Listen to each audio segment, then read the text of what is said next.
Hey everyone, the wait is finally over, and as you can probably tell from the title above, my big project is a gaming PC build. So I've been super excited about doing this for probably 3 months now. About the last month, maybe 2 months, I've been dropping clues about it. Some of you have got it, some of you have actually thought outside the box, taken the clues into account, and I've seen a few comments, you know, are you building a gaming rig, blah blah blah. And some of you haven't, you've looked along the same lines as the other stuff that I've done on my channel. But to those of you who guessed, thank you very much. It's brave to guess when the whole world was out there in front of me and I could have done anything. So this is my gaming PC build video. This is part 1, of course. And this video will be split up into maybe 6 or 7 parts, maybe even 8. Who knows? I'm just going to carry on making them. One thing about this build, I am going to do it calmly and slowly. I'm not rushing, I'm not in any kind of rush. I'm not going to get it all done today simply because I'm going to take my time and enjoy it and then have breaks while I get the footage off the camera, edit that particular part, blah blah blah. I will keep you updated with the time, so it's just like in real life, I guess you could say. I'll try and make you guys as involved as possible with the build, so that should be fantastic. So a lot of questions are gonna come up over these few videos, and there's no way I'm gonna be able to answer them all. So please be aware that there will be a Q&A video after all of these parts, and I will answer all the common questions asked about this build. I don't know what they're gonna be, but I can just tell that there are gonna be a lot of questions. So, before I blabber on any longer, let's get straight into it, and as the title suggests, let's take an overview and a big look at all the parts. So, here is every single part to my gaming PC. There is no way I would have sat here waiting, not sat here waiting, there's no way I would have recorded this video while waiting for a specific part. So, I'm going to take you over and down explaining every single part of this build. So first off, let's start with the CPU. Now then, I think I'm going to get a lot of questions about the new CPUs coming out. You know, Tom, why have you bought into the previous generation AMD CPUs when, you know, you've got these bulldozer rumors hanging around? Well, believe it or not, I've been buying parts towards this PC for the last 3.5 months, and because I couldn't afford it all at once, I've just been putting money towards it from here and there, and finally have got it all. And also, I'm doing this for fun and enjoyment, and there's no way I'm waiting around relying on rumours. And of course, everyone, there's nothing stopping me upgrading in the future, so that's really cool. I could sell the motherboard and the CPU and whatnot and just upgrade, and I guess that's the fun of having a custom built rig, is you can just swap out any part that you want at any given time. So there's the CPU. I went for the 955, that's a quad core, as you can see, X4. I believe it's clocked at 3.2 gigahertz, so that's a really nice processor. I was going to go Athlon, believe it or not, at the start. I was going to go, I can't remember the name of that CPU, Athlon 640 I think, 3 gigahertz quad core. But I went for the Phenom. I got a good deal on the Phenom as well, and I'm really glad that I did. So to cool it, I've got the Freezer 7 Pro Rev 2 by Arctic Cooling. This is a nice little cooler, not too big, because the clearance with coolers in the case is very limited when you use top fans like I'm doing. But yeah, this is a really nice cooler. This is actually my second cooler, because the first one they sent was all a bit bashed up in the post and everything. So that's not an extreme overclocker's air cooler or anything like that. It's just a bit better than the stock heatsink that you get with the processor, and should let me overclock a little bit, because this is a black edition, so I might as well overclock if the temperatures allow it. Okay, so moving down onto a very important part. This is the motherboard. Now then, it's the Gigabyte MA770T UD3. So as you can tell by the model number, we are using a slightly older or lower end chipset to what you would be expecting for these kind of builds. And that's okay, because I went for the lower end chipset simply because the board's become hell of a lot cheaper. And there are certain features on the higher end boards that I really don't need. I don't need USB 3.0. I don't need SATA 6GB a second. I don't need any of that kind of stuff. You might be thinking it's good for future proofing, but this PC is only for gaming. And you know, what USB devices do I have for gaming? You know, a keyboard and mouse. So you get where I'm coming from. I saved a lot of money here on the motherboard, which is great. And one thing I was looking for was the Ultra Durable 3. I really like Gigabyte's Ultra Durable 3 motherboards simply because of the Japanese caps and the overall quality of the board. It's, you know, as you know, Ultra Durable 3 boards are extremely reliable. So yeah, I'm really glad I got that. This is a socket AM3 board, by the way, not AM3 Plus. And as you can see, it supports all your usual AMD processors. I believe the T stands for DDR3 memory. I believe this board has a DDR2 version as well. I'm not quite sure. But anyway, moving over, here we have the RAM. I just went for a simple 4GB kit. This is Patriot Signature RAM. There's two 2GB sticks in here, running at 1333 megahertz. Really nice. Here we have the case. Now I changed my mind a lot about the case, but NZXT or NZXT, whatever country you come from, have some awesome cases for the price. I believe I paid about £60 for this case, and you get awesome features like rubber grommeted cable management holes, rubber rests for the PSU, lots and lots of cooling capabilities, and the fact that the case looks very cool. So I like this case overall. I also like the M59, which is slightly cheaper, but I do prefer the front design of this. I'm not the biggest fan of it, but I didn't buy it for the design. I do prefer the front of this to the M59 because the M59 is a bit sort of spiky and everything, but this is a really nice case, and we will be unboxing this slightly later on in this video. To light it up then, as you can see, it's already fairly lit at the front, but to light up the inside, I've got a cold cathode kit. These are the mini cold cathode tubes. I didn't want too much light. I tend to find cathodes are really bright, and this should be ideal. I got them in blue. Yeah, I think they're going to look really cool. So there's an inverter and everything in there. Your average cold cathode kit. I think that was actually only $4.99 on Amazon, which is awesome. Moving over to the graphics card then. Now, I think this will definitely be a part that I'll upgrade in the future, but a 5770 is definitely a good starting point. I've looked at people running this card with so many different games on YouTube, and it's gonna do everything I want it to and more. It's great for me. I'm not the kind of person that wants to play Crysis maxed out on full settings. I'm the kind of guy that wants to chill out on Left 4 Dead 2, have a go at some Dead Rising 2, maybe some Dead Space and Dead Space 2, Bioshock 2, stuff like that. I'm not, you know, I'm not going extreme.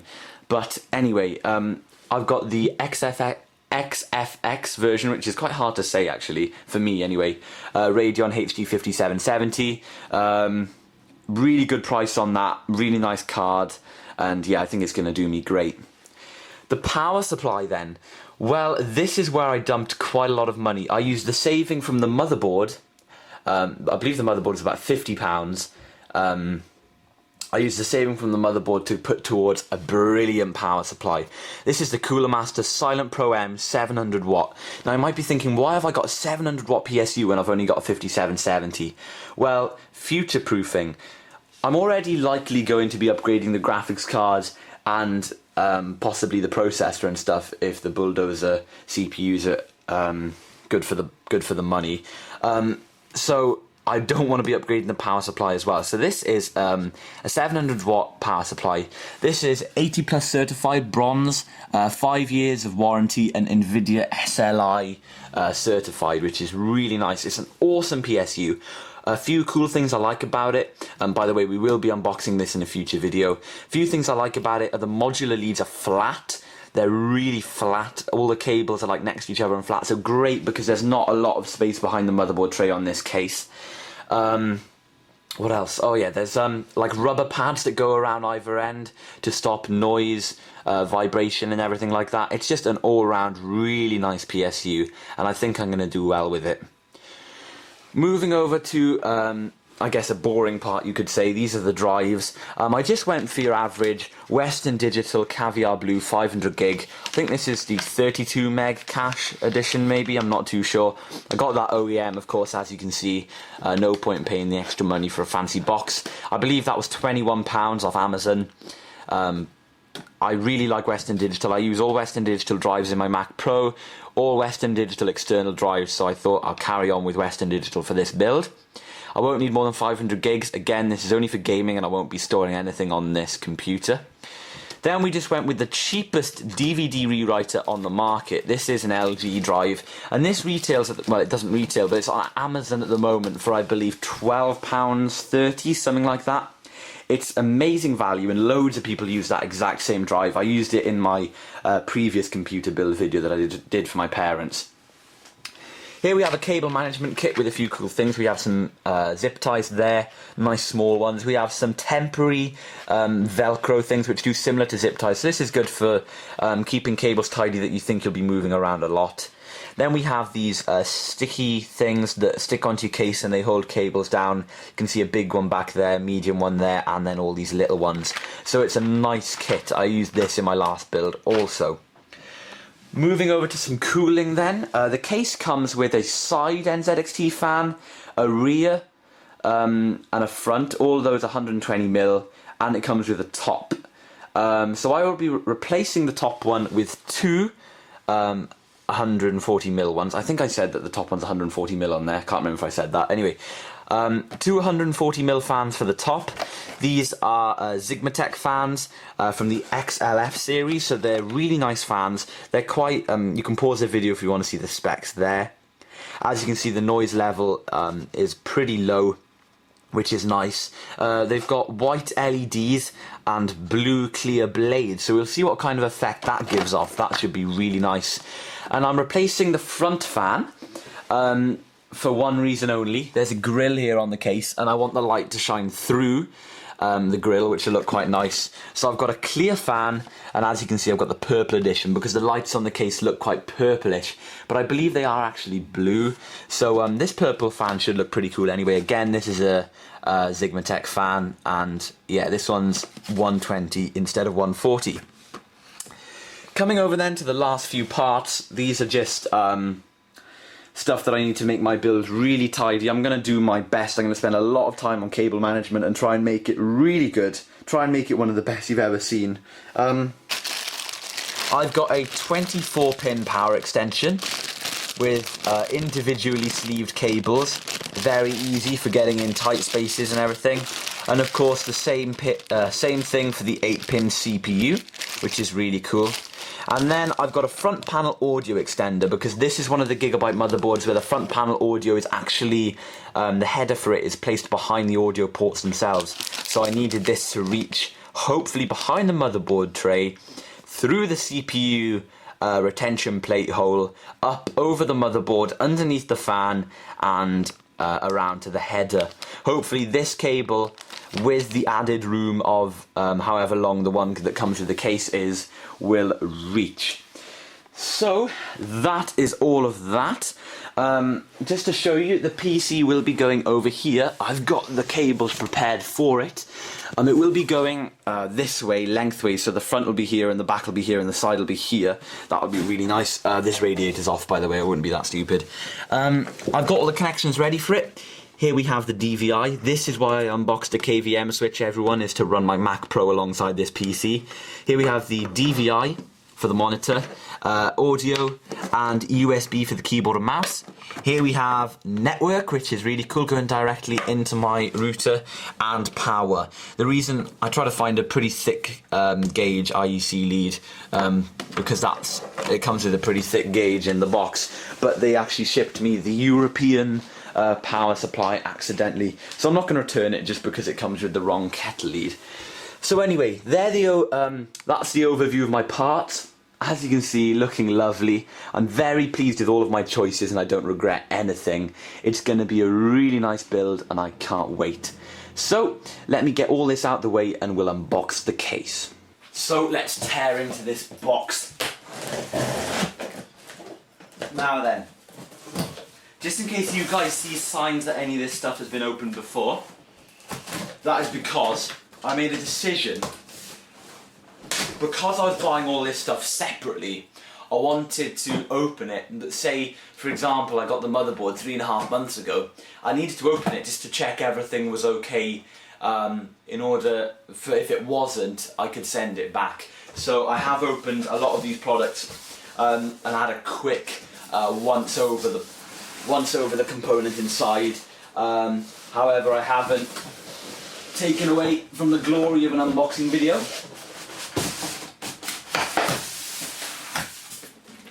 Okay.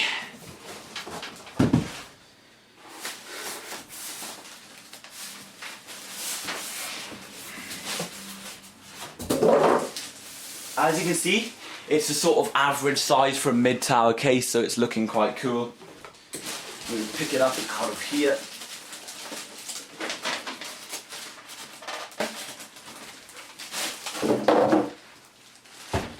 Sorted.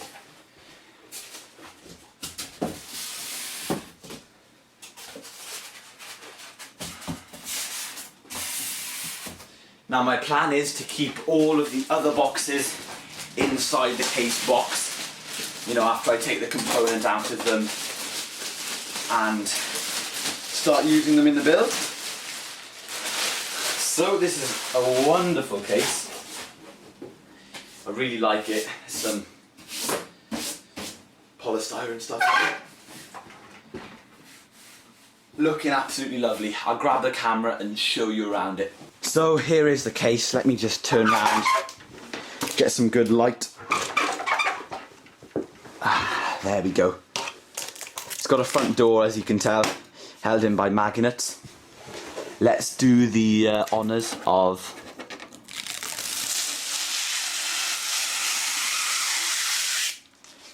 nice.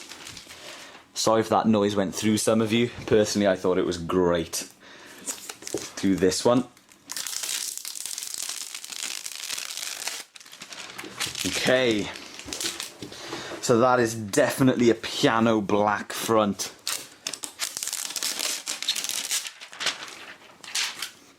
Looking lovely. I will give you a closer look at everything soon. You can see it comes with its own fan controller, which is really nice. Lovely jubbly. Let's open it up live on camera. Comes with thumb screws. We won't be dealing with the case quite yet. In the next video I'm going to prepare the motherboard. Thumb screws.